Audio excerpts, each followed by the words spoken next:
Hello, welcome. I'm Hannah, and this is part 2 of my palette declutter. I posted part 1 yesterday. I'm gonna have that link down below in case you haven't watched that yet, but basically, you know the drill. We're going through my palettes and deciding what to keep and what to declutter. Let's get back to that. Let's get some more palettes onto the screen.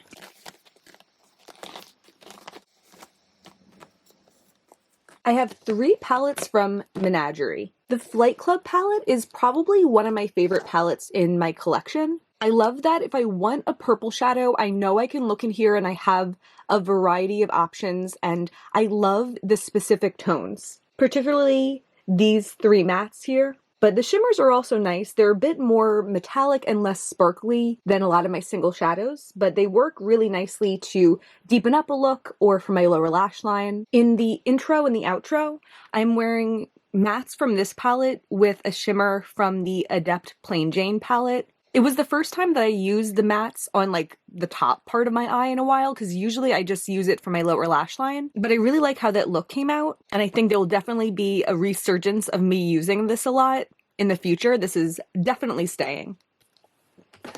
If we're going in the order of me acquiring these, which we're just going in by chance, the next one that I had gotten was the Serenity palette. This is a collab with Annette's Makeup Corner. I like this palette, but my biggest complaint, something I've said before, this to me is not a standalone palette, and because the color story's kind of all over the board, I don't think to reach in here. I think to reach into the Flight Club palette because if I know I want a purple, that's where I go. But I don't think like, oh, I have that one orange shimmer in here, I have that blue matte in here, I have that hot pink matte, so it just ends up that this doesn't get used very much. For that reason, I'm going to declutter it. I thought originally that I might hold on to this, but I really want to be ruthless and only have palettes that I want to reach into a lot. But there's just nothing in particular that's grabbing me about this palette, so I think the right decision to make for my concise collection is to declutter this. And then the most recent palette I have is the Colourpop. This is from their like re-release that they did Black Friday of 22, and I ended up purchasing this in January of this year. This color story is also less concise, but I have the vision of this one. I know it's this like safari themed neutral palette, and I know to reach into this for kind of like off-kilter neutral shades. I also really love this shade. I've made a look before with these 2 teals that I really love. Maine is a little bit more subtle than I wish it was, but I still think it's pretty. Overall, I like this palette. I want to use it more, and I think I will use it more. I'm keeping this one. Okay, from Kesha Rose Beauty, which is actually just Hip Dot, I have the palette, and I've been deciding for a while what I want to do about this, really going back and forth, being unsure. I got this palette when it came out in 2019. I actually have a video from when I got it back then, and I was so excited about it, but the excitement definitely faded when Kesha Rose Beauty wasn't a thing. And then Hip Dot did other collabs, and we were like, wait, it was just a collab with this brand called Hip Dot? And then I did a video last year where I duped it out with my single shadows, and of course, the single shadows were way better. And back then I was like, logically, the thing to do would be to declutter this because I don't want to use the shades, but I still think it's so iconic. I really like it. I really love the random tassel for no reason, the orange metallic moon, the red velvet lettering, the circular format for 9 pans. And I think what I've decided to do is declutter the shadows and keep the packaging. I really don't imagine myself using the shadows again, and if I keep the packaging, I can use this for BYOPs and live out my little Instagram fantasy in this really cool format. So I think that's what I'm going to do. I'm going to put this over with my empty Sydney Grace palette. We're going to mark it out of inventory, but I'm going to still have this to be a tool for creating content. From BH Cosmetics a long time ago, I have this Daisy Marquez palette. The bow is cute. I never really thought about the fact that it's a bow, but bows are so trendy right now and they're cute. But hate the packaging. Hate this dinky, like, take it off, make a little vanity mirror thing. Would never. I liked the color story at the time. I liked that it was a vegan palette, had an assortment of neutrals, an assortment of mostly cool toned shimmers to pair with them. I remember making a couple looks with this that I really liked, but I would bet that the last time I actually used this was like 2020. This is an easy declutter. Another collab palette from BH Cosmetics. the Carly Bible palette. This is the deluxe edition. As I said in my palette collection, I had the original one originally, which was like just these 15 shades, and then I sold it when I got this one, which also includes these highlighters. I never used this as much as I used my original one. I think I might have just already been kind of over it by then, and I bet it's been even longer since I've used this than it's been with the Daisy Marquez one. This is definitely a declutter as well. From Glamlite, I have the Chocolate Martini palette. I had wanted this for a while, and I bought it earlier this year when I was buying the Chucky palette. It was on a good sale. I believe it was like, I don't know, under 20 bucks. And I like this. The shimmers aren't my favorite shimmers in my collection, but they're usable. My favorite thing about this is the mattes, though. I just think a couple of these colors are just kind of like a little bit different, and they're pretty, and the shimmers are good enough that I can get a look that I'm satisfied with just this palette. It's funny looking at this and I'm like, I think I've literally never used this shadow or this shadow, but with having a smaller collection, I know I will. I'm excited to keep this one. And then down below it was another Glamlite palette. This is the Red Velvet palette. I've had this one for much longer. I think I got it in 2022, and I really like this palette also. Kind of a similar review. I think of these mattes as being kind of like off neutrals. They're pretty pigmented. I use them for my crease, but I do have to do a light hand when I do. But this palette gives me positive feelings. I think it looks pretty. I like that it's 12 pans. I'm eyeing like these two together right now. I think that would be so interesting. I definitely want to use this way more in the coming new year. Back to BH Cosmetics for this Opal for October palette. This came out in October of 2022. As a whole, not a big fan of the color story. I did like the formula of the mattes, and when I had first tried this, I imagined myself trying to depot this one, but I had this sitting like on top of my makeup desk for a long time. Because it's such a small palette, it can be kind of easier just to store them on its side with like blushes and bronzers. I never reach into it for this shadow, and that shows me that there's no need to go through all the effort of trying to depot it and not even knowing if it's going to go smoothly, because I never do that type of thing. So this one, I'm decluttering. This palette is from Ofra. This was also super cheap from Ipsy. As I said in the palette declutter, I'm not a big fan of Ofra, and immediately after I bought it, which was sometime early last year, I was like, that was dumb. Like, why did I do that? I think I was excited to have like the highlighters back in my life, but they're very reminiscent of an older me, or rather a younger me, I should say. None of the other pans did anything for me, and I never got one speck of enjoyment out of this until right now, because I'm happy to declutter it.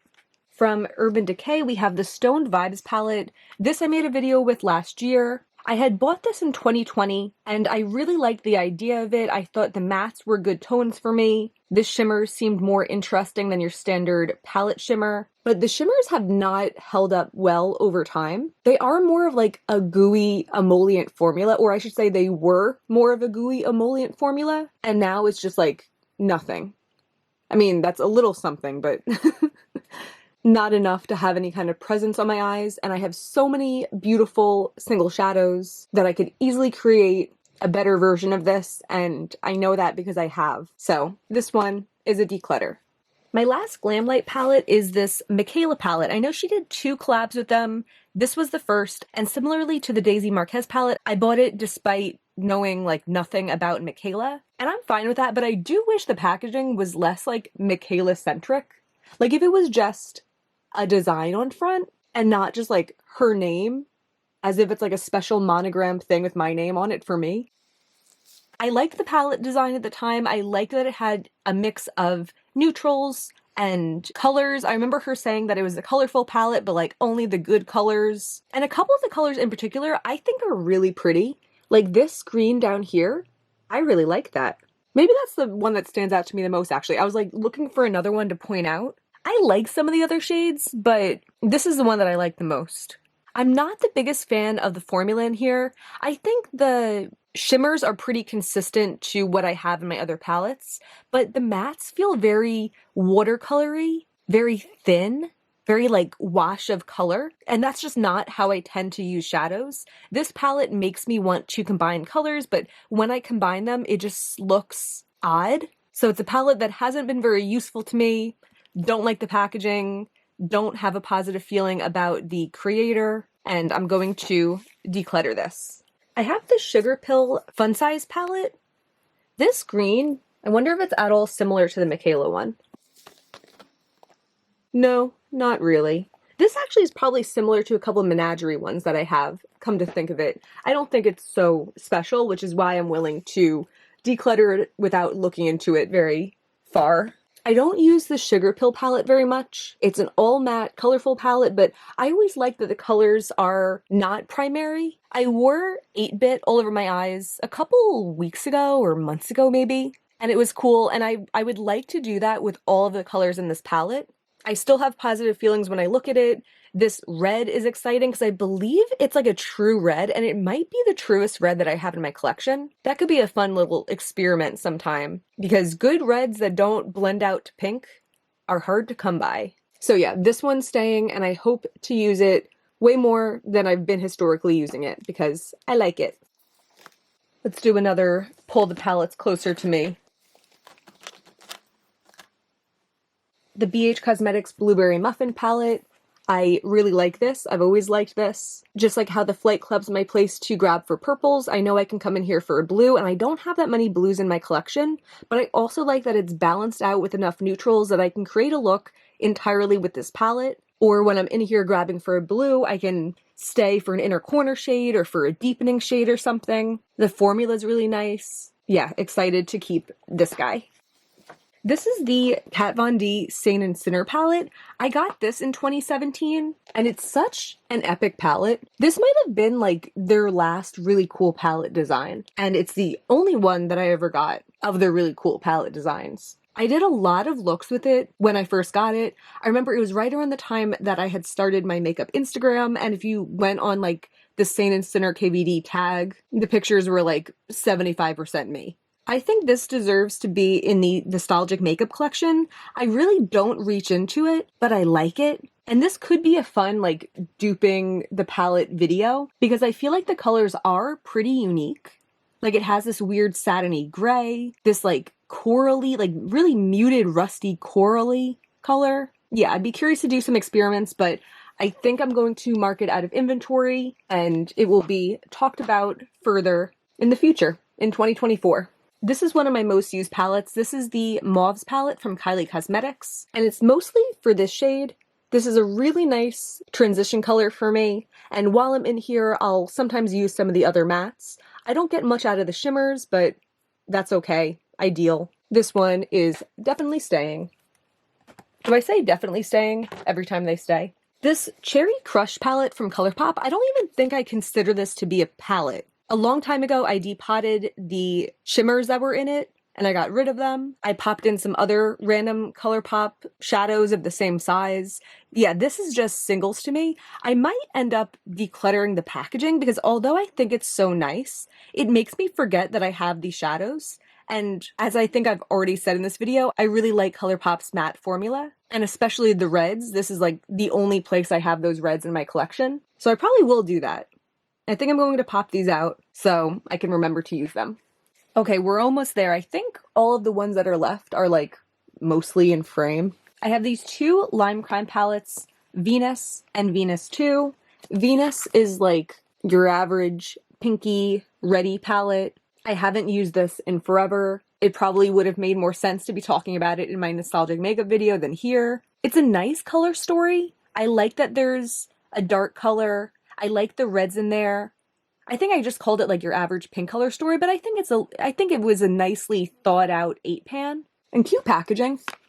Although I could imagine being annoyed that there wasn't like blue in here with all the blue in the packaging. But yeah, either way, decluttering this. The Venus 2 is like the grungier version, the like subculture version. This might be older than the Anastasia Subculture palette. And I think I got more use out of this one than that. I remember I bought them both at the same time in a bundle. And this was like a really unique color story to my collection. And this did what the first one could have done, which is put a pop of blue in there. I enjoyed this in its time, but I know the shimmer formulas don't hold a candle to what I have now, and I haven't reached into it in years, so decluttering this also. This Colourpop Take Me Home palette was a free gift with purchase probably 6 or 7 years ago. I think I used it a little bit during its time, but this is another one that I have not thought about in years decluttering. The Kaleidos Escape Pod palette. If you've been around, we've talked about this quite a bit recently. I had wanted to try it for a long time. I had never tried anything from Kaleidos until this year, and I kind of decided when I passed up on it for Black Friday of 2022 that I would probably just wait until the next time Kaleidos released something that was exciting. But then it started being carried at Urban Outfitters. They had a sale. I had a gift card. I ordered it. I made a video when I first got it, and I felt a little iffy about it. And then I made another video more recently where I had tried out every shade in it. I compared it to my single shadows, and I thoroughly convinced myself that I don't want this. Even if I loved it though, this squeakiness drives me crazy. Anytime I'm holding it up, talking about it in a video, like, you would know. If I was holding it out of frame and I was like introducing it and going to pull out what I was talking about, you already know. I don't know if I just got like a particularly unlucky one, because I feel like I had never heard anyone talk about how squeaky it is, but after posting my videos, I got some comments talking about how squeaky theirs was also. I just cannot deal. So I answered a question that I had had for a while by trying it. It's not as exciting to me now as it once seemed like it would be, and it's Saga here. I'm leaving in 2023. I'm decluttering this. This is a little 6-pan empty palette that I had purchased when I bought the Dawn bundle from Shine by SD in collaboration with M. Jones 5018 and Bizarre Volta. This was back in like May or June, and I added on this little empty palette. You had an option of getting it with magnets or without magnets. I opted for with magnets so I could assemble my new shadows in the bundle like a little palette. But with the magnets, you can't close it with the shadows in it, so I never used it for that. I'm tempted to keep it for a BYOP, because it is a nice like little clean slate that I could put 6 pans in, and the other ones that I'm keeping for that purpose, I have a 12-pan option and a 9-pan option, but not this 6. But I also just feel like it would be really annoying to know that unless I'm like putting them in, taking a picture, and then taking them out, like they're not going to be protected in here because I won't be able to like close it and seal it and walk away. I think because I have those concerns, and because as of this moment, this like BYOP thing is kind of a fantasy, I think I should declutter this. I know that there's places that you can purchase like empty palettes, and people who create a lot of BYOP pictures do that. So I have that option if I do become a big BYOPer, but for the meantime, if I really wanted to do a 6-pan, I could just put them down in a surface. Yeah, I'm gonna get rid of this. We have 4 palettes left, but the last big decision I have to make is about this Colourpop quad, which feels like a very dinky thing to have to make a big decision about. This is the Cancer quad that they came out with several years ago. I don't like these shimmers. I never really liked them. Even recently, I tried them again because I was like, I'm more forgiving for weaker shimmers now, but still don't like them. I like this color though, but I don't use it that much. So I'm like, is it worth keeping this quad for this one color that I like, but don't use that much? I'm thinking harder about it than I was about that BH Cosmetics one, because that one I like literally never reached in for, but this one I do from time to time. But also the fact that I'm on the fence makes me feel like I would be willing to let it go. And I know I have a lot of other transition colors that I could use. It's not like this is my favorite one in the world. I just like it. I think I am going to put it in the declutter pile, maybe before I let it go. I'll try it out against another shadow I have. I feel like I have a Luxie matte that could be similar. I'm not positive. I might try that, but I'm going to assume I'll be able to declutter it because that's what I'm leaning towards. I want to declutter this. Yeah, I'm kind of looking at my little collection that I have that I'm keeping, and I'm like, I really want to keep this quad that I like 25% of sometimes. Yeah, I'm going to put this in the declutter pile. And then the final 3 palettes I know I'm keeping. I was talking about these a lot in the palette collection video. They're my Norvina palettes, and I just really like them. I'm excited every time I open them up. I feel like they have colors in them that I don't have elsewhere in my collection. And the biggest thing against them recently is I just have too much makeup that I'm overwhelmed with, and I don't think to reach into these. Also, my palette storage has been so crammed for a while because I haven't done a palette declutter like ever. So I feel like now I'll be able to like organize my space a little bit better, have these somewhere accessible, and actually pull these out and use them all the time because I feel so happy when I look at these. These feel like fantasy palettes, but I own them. And that's awesome. I love these palettes. This is 5, 4, and 3. So that's all the palettes I had to go through. I guess let's take a look at the final categories and then we'll talk about numbers. I have 2 that I'm marking out of inventory because I'm just going to use them as empty palettes for BYOPs. I have 3 that I'm marking out of inventory because they're old, I don't use them anymore, and I'm going to put them with my nostalgic makeup collection and probably make more content with in the future.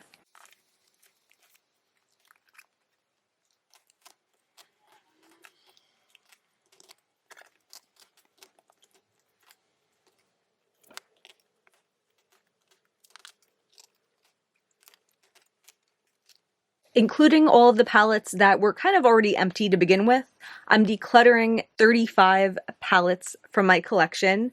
Wow.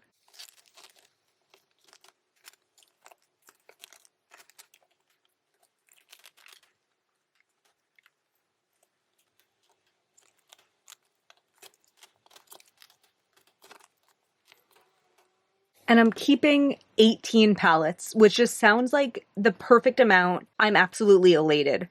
I had forgotten to pull this one out, but I also have my Danessa Myricks Lightwork Volume 5 palette, which I'm keeping, bringing the keep count to 19.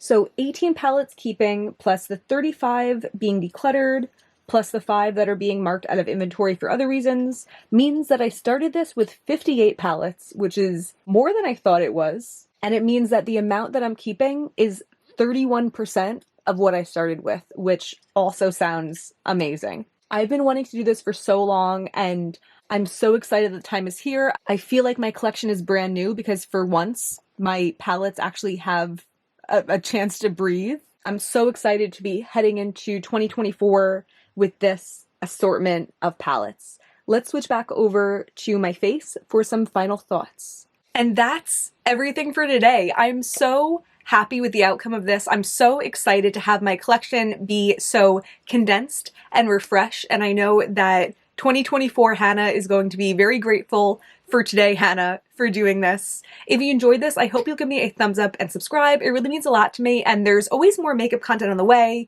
a couple more declutter videos on the way before the year ends also. Either way though, thank you so much for being here. Bye.